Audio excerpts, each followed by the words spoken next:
साध ली थी विद्या, और पता नहीं विद्या से उसने कैसे असली बिल्कुल सुग्रीव का रूप बना लिया था। हनुमान जी वहां देखते रह गए, कुछ नहीं बोल सके। पता नहीं किसका पक्ष लूं, क्या मालूम मैं जिसका पक्ष लूं वो झूठा निकल जाए, या मैं जिसका विरोध करूं वो सच्चा निकल जाए। वो भी तटस्थ हुए। अब इस बीच इन दोनों की लड़ाई जोरदार होती गई, और इसमें असली सुग्रीव की पिटाई हो जाती है नकली सुग्रीव के द्वारा, क्योंकि साहस गति भी सुग्रीव से ज्यादा बलवान माना जाता था। सब देखते हुए खूब इस असली सुग्रीव को अंदर ही अंदर मन में इतनी गिल्टी फीलिंग जैसा होता है कि हे भगवान, मेरे भाई बाली कितने महान थे। उन्होंने तो रावण जैसे रावण को भी बगल में डाल के पूरे जम्बूद्वीप के चक्कर लगा दिए थे, और मैं इसको भी नहीं निपटा सका हूँ, और मैं इससे मार खा रहा हूँ। सब प्रजाजन देख रहे हैं, सब पलट कर देख रहे हैं कोई साहस गति को कि ये असली है। क्या मालूम यही असली हो, कोई बोल नहीं सकता। हनुमान जी भी देखते रह गए।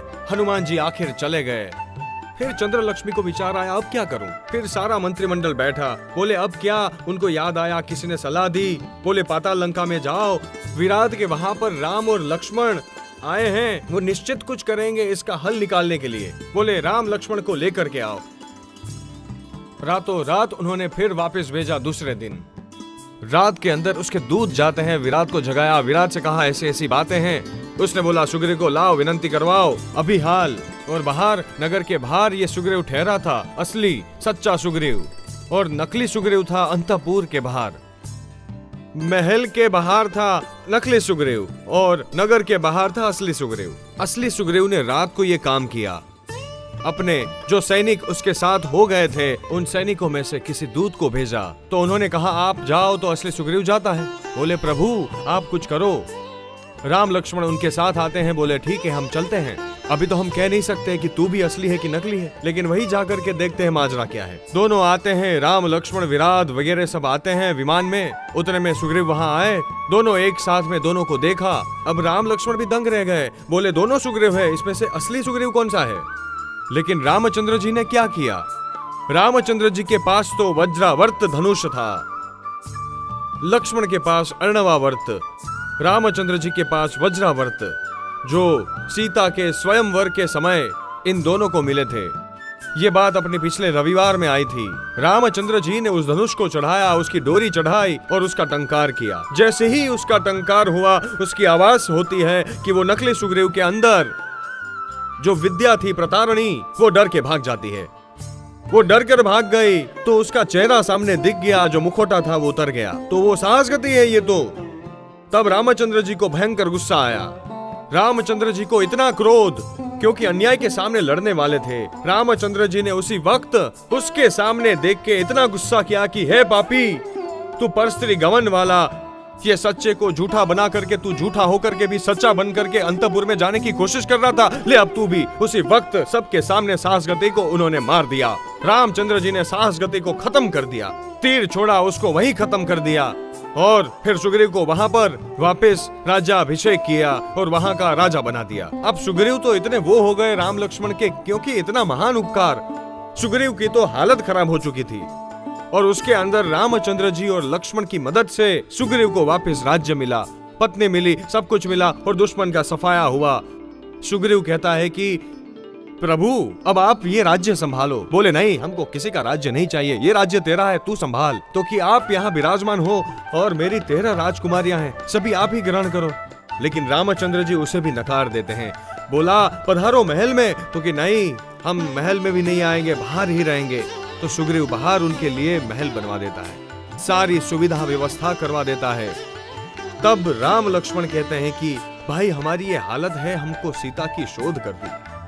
तब सुग्रीव कहता है कि आप चिंता मत करो, मैं खुद शोध करूंगा, अपने सैनिकों को भेजूंगा, और सीता की शोध की चिंता अब मेरे पे डाल दो। आप तो यहाँ आराम से रहो, अब राम और लक्ष्मण यहाँ रहे, इधर सुग्रीव अपने अंतपुर में चला जाता है। वहां भी ऐसी घटनाएं, ऐसी स्थिति हो गई थी, इसलिए अब तारा के साथ में वापस अंतपुर में ही तारा रानी के साथ ही समय निकल जाता है। इधर लंका के अंदर क्या होता है, सीता को भेज करके उसने रखा है और रोज रावण जा करके सीता को समझाता है। सीता तो मानने को तैयार नहीं। एक दिन उसने मंदोदरी से कहा, एक काम कर, मेरे से नहीं मान रही है, शायद तेरे से मान जाए। मंदोदरी को सारी बात बताई। अपने पति के सुख के खातिर मंदोदरी खुद दासियों को लेकर, सेविकाओं को लेकर अशोक वाटिका में देव रमण उद्यान के अंदर जा करके सीता को समझाती है कि सीता, मैं रावण की पटरानी हूँ और तू समझ जा और तू मान जा, मेरे पति की इच्छा तू पूरी कर, मैं भी तेरी दासी बनकर के ही रहूंगी।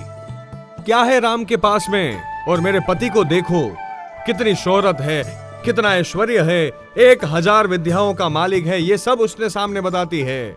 लेकिन सीता तो उसको नकारती है कि अरे मंदोदरी, चुप रहे, अब तू जैसा तेरा पति है वैसे ही तू निकली। मैं तो समझी थी कि तेरे में कुछ सत्व होगा और तू तो तेरे पति को समझाएगी। एक तो वो अधर्म अनर्थ करने को तेरा पति जा रहा है, पर स्त्री को अपहरण करके लाया और तू उसकी वकालत कर रही है यहाँ पर। जा, तू जा यहाँ से, मैं तो तेरा मुंह भी नहीं देखना पसंद करती हूँ, जा। और इस तरह से उसने ललकार के, अपमान करके सीता ने मंदोदरी को भगाया। मंदोदरी वापस आ जाती है। धीरे धीरे ये सब समाचार फिर विभीषण को भी पता चलते हैं। विभीषण एक बार वहां गए। विभीषण ने देखा, सीता से पूछा कि क्या बात है, तुम कौन हो, और सीता ने सारी बात बताई। विभीषण आकर के रावण को समझाते हैं कि भैया ये तो अनर्थ हो रहा है, गलत है, आप ऐसा पाप मत करो, ये अपने कुल को कलंक लगेगा। लेकिन रावण तो ना माने, बिल्कुल नहीं माने, बोले तू चुप रहे, ये मेरा मामला है, तेरे को इसमें कुछ बोलने की जरूरत नहीं है। विभीषण वापस चुप हो जाते हैं। अब इधर दिन निकल जाते हैं। 21 दिन हो गए सीता के अपहरण को, और 21 दिन सीता ने जब से अपहरण हुआ तब से अन्न जल का त्याग कर दिया। अन्न जल का त्याग कर दिया कि जब तक मुझे रामचंद्र जी के समाचार नहीं मिलेंगे तब तक मैं जल भी ग्रहण नहीं करूंगी। रोज उसके लिए खाने की अच्छी अच्छी सामग्री भेजता रहा रावण, लेकिन सीता सब ठुकरा देती थी, सामने ही नहीं देखती थी। सीता के 24 उपवास चल रहे हैं। इधर सुग्रीव असली नकली का निर्णय करके, साहस गति को निपटा करके रामचंद्र जी ने सुग्रीव को वापस बिठाया, तो सुग्रीव अपनी मौज में खो गया। सुग्रीव अपनी मौज में मस्त हो गया। तो फिर 8, 10, 15 दिन निकल गए तो लक्ष्मण को गुस्सा आया। राम ने एक दिन कहा लक्ष्मण से कि भाई, सीता की शोध का अपना कार्य कब पूरा होगा, यहाँ हम कब तक रहेंगे। तो लक्ष्मण को गुस्सा आता है कि अरे वो सुग्रीव अपनी रानी के साथ में भोग भोगने में मशगूल हो गया है, भूल गया है वो नालायक। इस तरह से जो गुस्सा आता है कि तलवार हाथ में ले ली और चल पड़ते हैं एकदम भयंकर क्रोध के अंदर। अकेले लक्ष्मण जाते हैं नगर के अंदर। लक्ष्मण जी को देखते ही नगर जन थरथराने लगते हैं। सीधे जाते हैं धड़ धड़ करके सुग्रीव के महल में। सब हर जाते हैं वहां पर। कौन लक्ष्मण के सामने पूछे और बात करे, सब देखते ही भागते हैं, क्योंकि लक्ष्मण जी भयंकर गुस्से में हैं। लाल चोल उसका चेहरा हो चुका है। उनका इतना गुस्सा है कि वो सुग्रीव अभी मिले तो अभी खत्म कर दूं। इतना गुस्सा कि लाल चोल होकर के लक्ष्मण जी गए। सुग्रीव को पता चला, एकदम कोई अंदर के सेवक ने बताया कि लक्ष्मण जी बहुत गुस्से में हैं। सुग्रीव को याद आया कि अरे उनका काम क्या नहीं है। सुग्रीव एकदम आकर के सीधे लक्ष्मण जी के पैरों में गिर गए। अरे प्रभु प्रभु प्रभु, मुझे क्षमा करो। अब क्या करें, समझ गए वो। सुग्रीव भले पूरे वानर द्वीप का अधिपति था, वानर द्वीप के हजारों राजा सब सुग्रीव के अधीन थे, लेकिन ये राम लक्ष्मण का पुण्य देखो।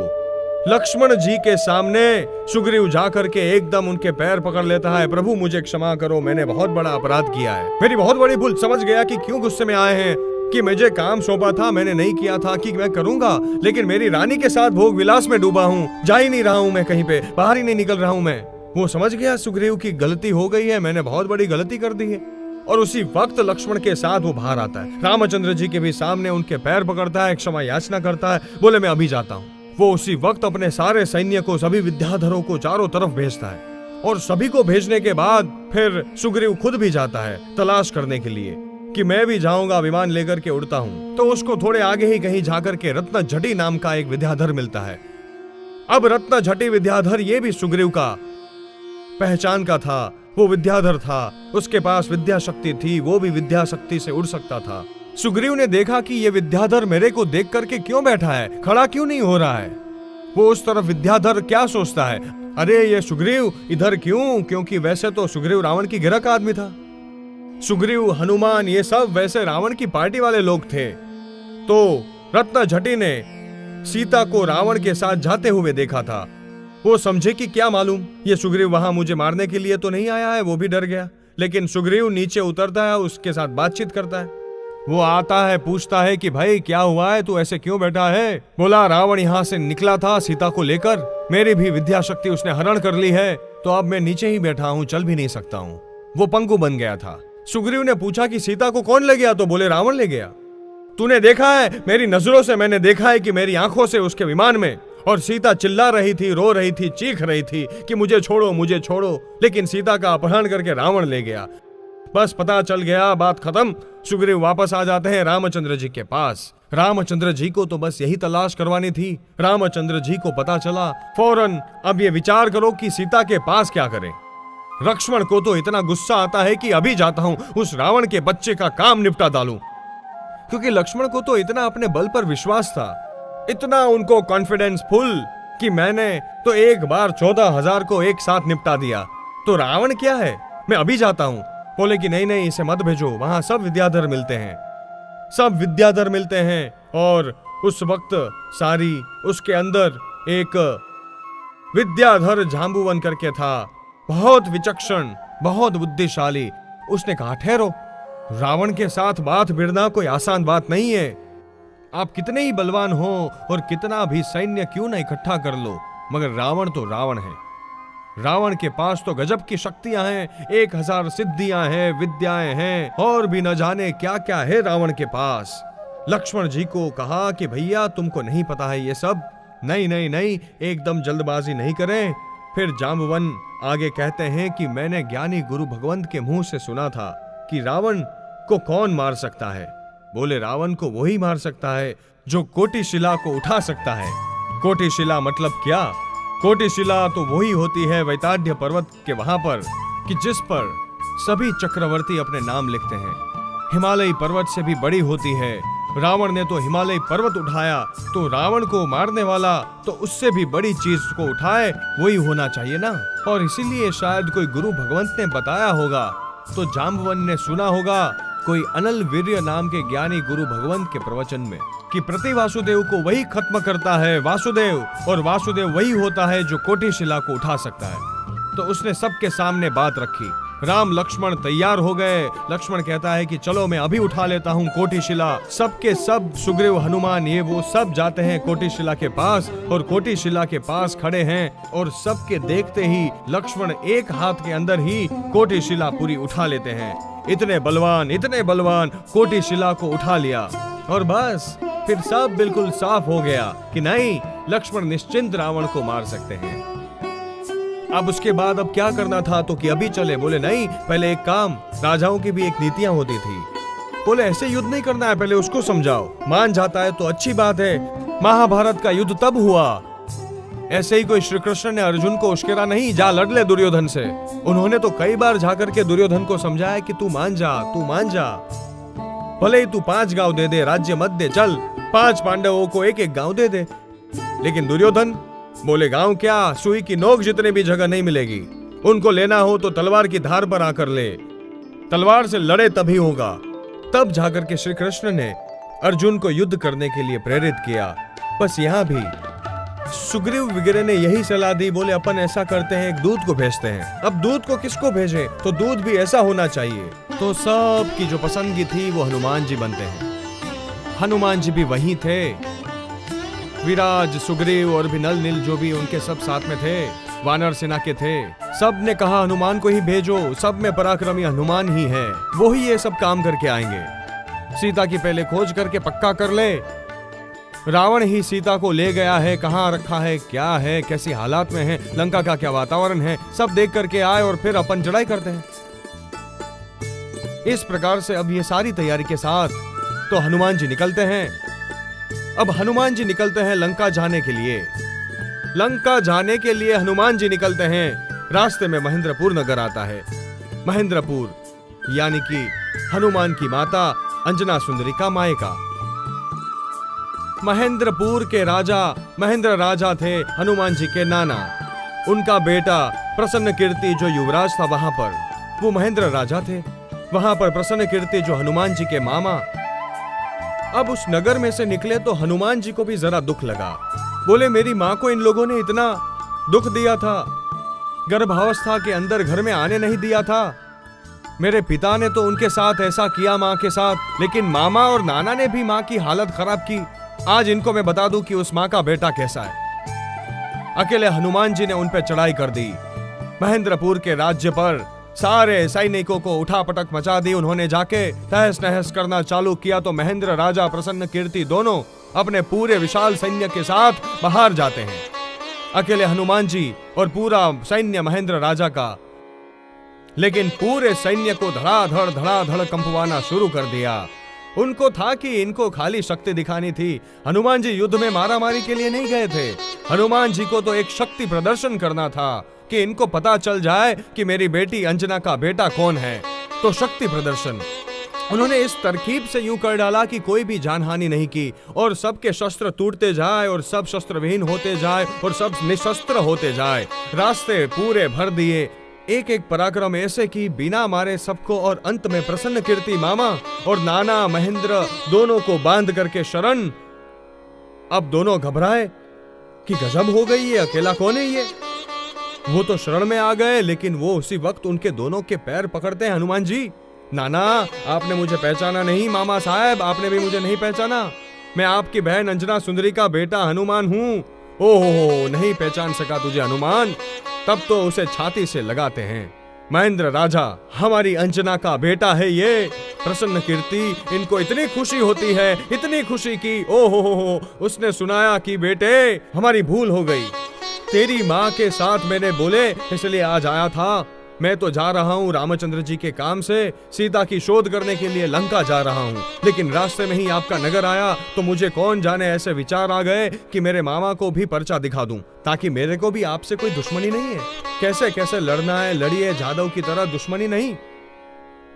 क्योंकि इसीलिए मैंने युद्ध इस तरह से करा कि किसी को मारा नहीं, बस मुझे तो शक्ति प्रदर्शन करना था और आपको भी पता चल जाए कि मेरी बेटी का बेटा आखिर कैसा है।